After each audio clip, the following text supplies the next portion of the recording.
आजकल के लीडरों में एक आदमी मुझे बहुत पसंद आता है, वह चंद्रशेखर रावत। स्पष्टता है उस आदमी में, किसी को गाली नहीं देता, अपनी बात करता है, सामान्य घर से उठा हुआ आदमी है। कहता मेरी माँ चारा काट के लाती थी, मेरे पिताजी स्कूल टीचर थे, टीचर शिक्षक का बेटा है। स्पष्टता है, ठीक है, हक की लड़ाई लड़ेगा आदमी तो कुछ ना कुछ तो ताव दिखाएगा ही, लेकिन स्पष्टता है। और हम तो भगवान से कहेंगे चंद्रशेखर रावण को ही पहला दलित प्रधानमंत्री बना दो। दलितों का स्थापित नेता होने के बावजूद भी ब्राह्मणवादी क्यों कर रहे हैं चंद्रशेखर आजाद का प्रचार? जी हां दोस्तों, आपने बिल्कुल सही सुना। मैं हूं पराग महेंद्र और आप देख रहे हैं नेशनल चौपाल। आपको बता दें कि हमेशा से अपने बयानों को लेकर चर्चा में रहे अवध ओझा सर, जो यूपीएससी प्रिपरेशन के लिए विद्यार्थियों को ऑनलाइन क्लासेस के माध्यम से शिक्षा देते हैं, साथ ही साथ लगातार उनके बयानों को लेकर वह चर्चाओं में रहते हैं। ऐसा एक वीडियो बड़े ही तेजी से सोशल मीडिया पर लगातार वायरल हो रहा है, जो कि उन्हें चंद्रशेखर आजाद को लेकर आजाद समाज पार्टी के जो संस्थापक है उनके ऊपर में उन्होंने बयान दिया है। आइए देखते हैं उन्होंने क्या कहा, उसके बाद में इस पूरे मामले को लेकर हम चर्चा करेंगे। आजकल के लीडरों में एक आदमी मुझे बहुत पसंद आता है, वह चंद्रशेखर रावत।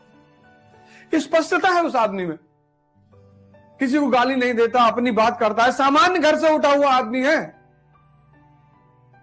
कहता मेरी माँ चारा काट के लाती थी, मेरे पिताजी स्कूल टीचर थे, टीचर शिक्षक का बेटा है। स्पष्टता है, ठीक है, हक की लड़ाई लड़ेगा आदमी तो कुछ ना कुछ तो ताव दिखाएगा ही, लेकिन स्पष्टता है। और हम तो भगवान से कहेंगे चंद्रशेखर रावण को ही पहला दलित प्रधानमंत्री बना दो। और फिर चंद्रशेखर रावण से मैं पर्सनली जाके कहूंगा कि भैया जातिवाद खत्म कर दो, ऑफिशियली खत्म कर दो, कानून बना के खत्म कर दो कि ये दोबारा अपना सर ना उठा पाए। जैसा कि वीडियो में आपने साफ तौर पर देखा, अवध ओझा सर के माध्यम से साफ तौर पर कहना है कि वो दलित प्रधानमंत्री के तौर पर चंद्रशेखर आजाद को देखना चाहते हैं और उनको ये कहेंगे उनसे मिलकर कि वो जितनी भी जातियां पूरे देश के अंदर में उस जातियों को खत्म कर दे। लगातार हम देखते हैं कि मान्यवर कांशीराम साहब अपने बयान के अंदर में और लगातार अपने भाषणों के अंदर में एक बात करते हैं कि नकारात्मक प्रचार होना भी एक प्रकार का प्रचार है। अगर मनुवादी मीडिया या फिर ब्राह्मणवादी विचार रखने वाले तमाम लोग ही आपका अगर प्रचार करते तो आप समझ लीजिए आप किसी न किसी विरुद्ध दिशा में जा रहे हैं। और ऐसा ही यहां पर जिस प्रकार पूरा मनुवादी मीडिया चंद्रशेखर आजाद को दिखाने का काम करता है, उनको फ्लैश और फोकस में लाने का काम करता है, इसी के साथ साथ बात करें तमाम अपने सोशल मीडिया के माध्यम से ब्राह्मणवादी विचारधारा का, मनुवादी विचारधारा का प्रचार प्रसार करने वाले तमाम जो लोग हैं चंद्रशेखर आजाद का जिस प्रकार नाम ले रहे हैं, यह कहने के समझ में आता है कि मान्यवर कांशीराम साहब की जो बात है यहां पर सच साबित हो जाती है। एक तौर पर हम देखें चंद्रशेखर आजाद जो बड़े पैमाने पर बहुजन समाज के अंदर में अपनी छवि बनाए हुए हैं, लगातार उनके जो सभाएं हो रही है, लाखों की संख्या में लोग उनके साथ में लगातार जुड़ते हुए नजर आ रहे हैं। और दूसरी तौर पर अगर हम देखें तो तकरीबन मान्यवर कांशीराम साहब के माध्यम से जो बामसेफ DS4 उसके बाद में जो बहुजन समाज पार्टी बनाई गई, जिसके माध्यम से पूरे देश के अंदर में आज तीसरे नंबर पर बहुजन समाज पार्टी अपनी ताकत बनाए हुए है और पूरे देश के अंदर में फुले शाह बाबा साहब की विचारधारा का प्रचार प्रसार करने के लिए और देश के अंदर में सामाजिक परिवर्तन और साथ ही आर्थिक मुक्ति का आंदोलन चलाने की वो बात लगातार करती है। और बहुजन समाज पार्टी हमेशा ये अपने भाषणों में ये बात कहती है कि इस देश का जो भारतीय संविधान है और उसका संविधान को ही मानना और इसको ही अमल में लाना, यही हमारा घोषणा पत्र है। और एक तरफ जहां पर चंद्रशेखर आजाद काम कर रहे हैं, बहुजन समाज पार्टी लगातार पूरे देश के अंदर में काम करे, जिसके राष्ट्रीय अध्यक्ष बहन मायावती जी हमको देखने को मिल रही है। तो यहां पर हमको ये समझ में आता है कि जिस प्रकार मनुवादी ब्राह्मणवादी मीडिया यहां पर बहुजन समाज के तमाम नेताओं को जिस प्रकार फोकस करने का काम कर रहा है, उनको चर्चा, उनका प्रचार प्रसार करने का काम कर रहा है, तो समाज को यह परखना समझना होगा कि किस प्रकार आखिर इनकी मंशा है। एक तौर पर बहुजनों की ताकतवर जो नेता का देखने को मिलते हैं, जिनको बहन मायावती जी कहा जाता है, जो पूरे देश के अंदर प्रधानमंत्री की एक दावेदार बने हुए हैं, लेकिन उनकी कहने के बाद मनुवादी और जातिवादी मीडिया कहने के करने को हमको देखने को नहीं मिलता। दूसरी तौर पर अवध ओझा सर के माध्यम से और तमाम तरीके की इस प्रकार के जो लोग हैं, बहन मायावती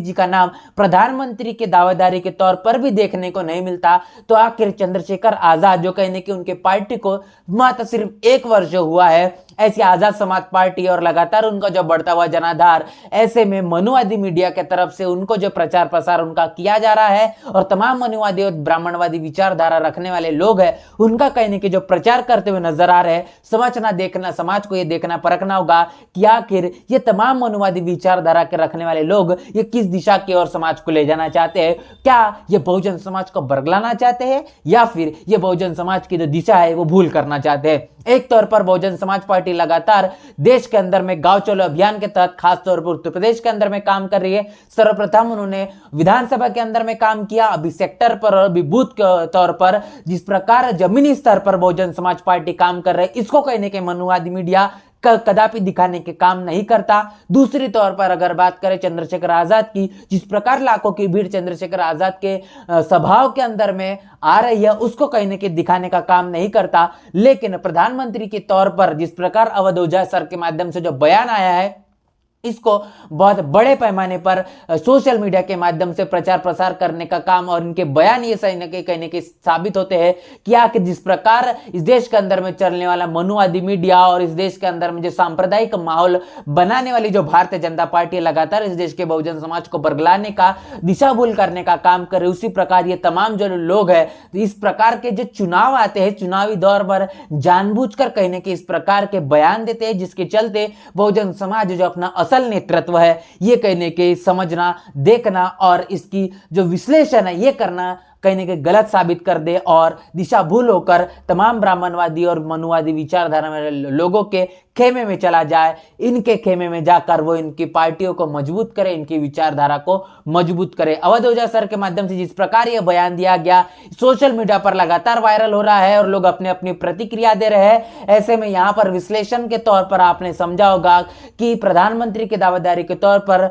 अगर अवध ओझा सर चंद्रशेखर आजाद को देखना चाहते हैं तो दूसरी ओर तमाम बहुजन समाज एक तौर पर हमको देखने को मिलता है कि बहन मायावती जी को प्रधानमंत्री पद का दावेदार देखना चाहता है। इसी के साथ साथ तमाम बड़ी बड़ी पार्टियां अगर बात करेंगे तो भारतीय जनता पार्टी हो, कांग्रेस हो, समाजवादी पार्टी हो, यहाँ से जो बड़े दिग्गज नेता है या बात करेंगे आजाद समाज पार्टी के जो भी तमाम नेता है, भीम आर्मी को छोड़कर ये बहुजन समाज पार्टी में कहने के हमको शामिल होते हुए नजर आ रहे हैं। तो दोनों तरफ में पलड़ा भारी है, लेकिन जिस प्रकार मनुवादी मीडिया और मनुवादी जातिवादी लोग तमाम बहुजन नेताओं को